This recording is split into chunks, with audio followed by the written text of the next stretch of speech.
Hi, it's KCCK's Culture Crawl. I'm Dennis Green, and my guests today are from the Gilded Para Gallery, second exhibition, which is going on right now. Lauren Tucci joins us from the gallery, and also Laura Young from her library in Iowa City. Those of you who are watching the video can see the books in the background. Welcome to both of you. Thanks. So this is Laura's exhibit is upstairs at the gallery, and we had previously talked to Ellen and John, who have the downstairs exhibit, and this one is entitled Connections. Lauren, let me start with you because you have two artists that you combined downstairs, and then you have Laura upstairs. So I'll ask you the same question I asked you when we started talking with Ellen and John. What was it that made you want to have this exhibit concurrent with the other one? Well, it's very interesting because Laura has a history in pastel as well.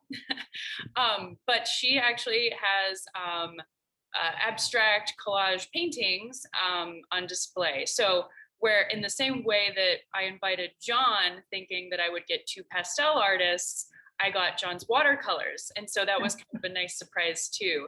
And so that kind of started in like a medium thought, thinking about how, pastel can transform, but actually the artists themselves have transformed some of their work and have continued moving along. So that's where that started. Well, Laura, so then that makes my first question to you pretty natural. You started in landscapes, it sounds like, and now have kind of moved into some more abstract work. Tell me about that journey. I've done everything. I mean, I did landscape it started in Africa because I went originally to Africa with my deceased husband and on a Fulbright. And I taught myself, we were going to be there 10 months. So I taught myself landscape while I was there, which is very nice when I got home because of that, I received a Pollock-Krasner grant, which made my life easier. Let's put it that way. And then when I came out to Iowa, that was from New York. When I came out to Iowa, and I was teaching kids how to draw, basically. And I slipped into teaching them what I could about basic drawing, and I started doing still life. So I have really been around the block. And then, unfortunately, my husband just suddenly died. They're quite young, actually. And after he died, I didn't do anything for about 3 or 4 months. And then I started working abstractly. It just seemed less, I don't know, it just seemed to work better for me. And I've done a number of different things with the abstraction. So I've used acrylic paint. This is the first time in a long time that I have done any kind of collage work. So this is new to me and to everyone, I guess. It's easy when someone is looking at a landscape, for example, even if that landscape exists only in the artist's head, to kind of think of the real life location or real life inspiration for that. Same thing with still life, portrait work, anything like that. Right. Abstraction, that's a little more, abstract. Right. So is it things? Is it locations? Is it just light? Where do things start? Where do you start? Right. Well, I started by looking at my old work, by looking at earlier abstract work I had done. And when I was in New York, for a while, I was doing large abstract paintings with a lot of geometry on top of more organic type shapes. So I looked at that stuff for a long time. And then I thought, well, what if I do it in a different way? Same thing, but a different way. We're talking like 1989, 90, I was looking back at. And so that's what I did. I started using collage materials, but then I thought, what kind of materials would be good? So I decided to make my own materials. So these little paintings are really I guess you could say pieces of painting that I've torn up and pasted down and then painted back into to make it all hook up. So it's a very odd process that I don't think I've seen before, actually. So, and I can also say they were fun to do. Well, anytime you're cutting up and gluing, that's always fun. That's why Right. we do that as kids.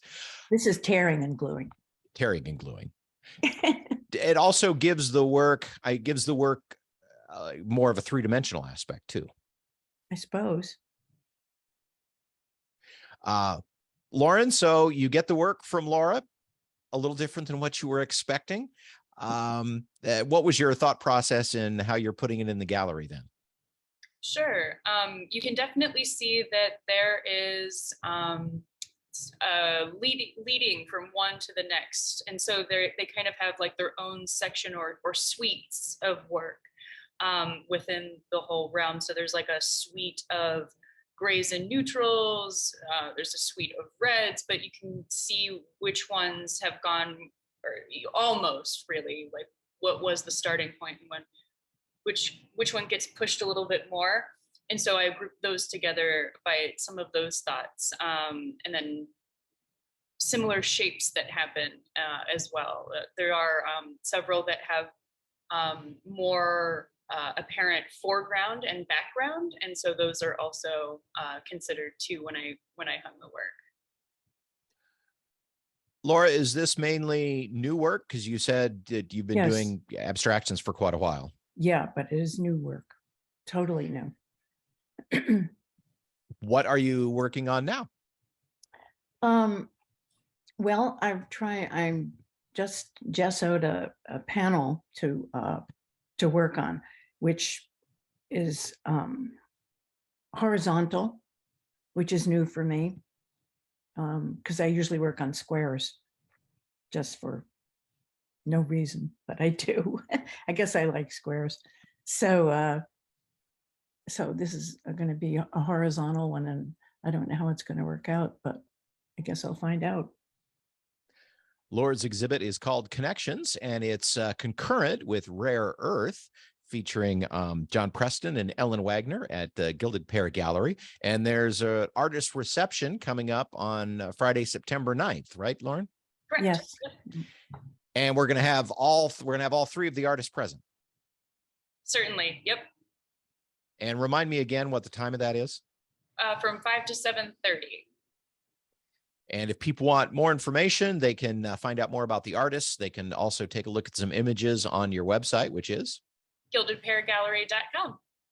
Well, Laura, nice to meet you remotely. Looking forward to seeing you in person and seeing your work at the gallery and artist reception coming up on Friday the 9th. And Lauren, thanks as always. Good to talk to you both.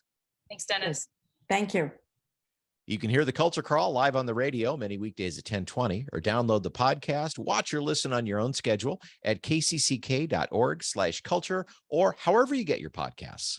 I'm Dennis Green, and I'll talk to you later.